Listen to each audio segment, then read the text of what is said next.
Kelompok media Bali Post menggelar Bali Post to School di SMP Wisata Sanur. Sebanyak 107 siswa kelas 7 dan 8 dilibatkan dalam ajang yang dibuka Kepala SMP Wisata Sanur Gusti Maderake.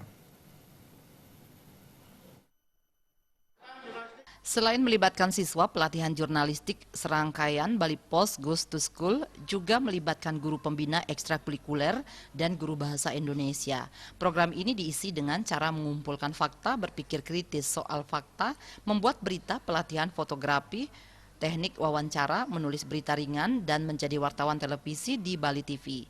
Tim juga memberikan pelatihan membuat majalah dinding, serta lomba mengarang, menulis puisi, dan membuat karikatur.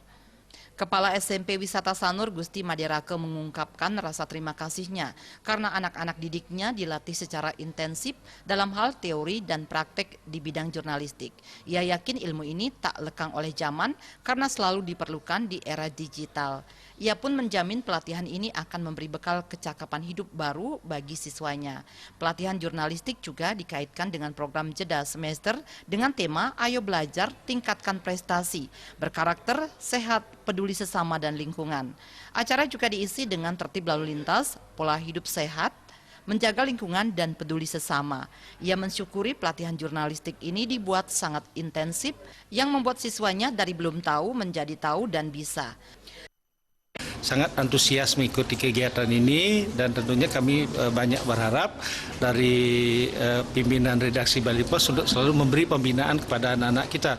Mudah-mudahan anak kita nanti bisa muncul sebagai generasi penerus untuk menjadi apakah itu wartawan baik di media tulis maupun media cetak. Hal itu juga diakui salah seorang peserta, Niluh Diah Swartini. Menurutnya pelatihan ini membuat dirinya tahu lebih banyak tentang dunia jurnalistik dan peluang kerjanya termasuk bagaimana menjadi presenter dan pewawancara yang baik dan benar. Saya menjadi tahu lah cara mewawancarai orang lain tuh bagaimana, gimana cara berbicara kalau wawancara tuh. Jaya Kusuma, Bali TV.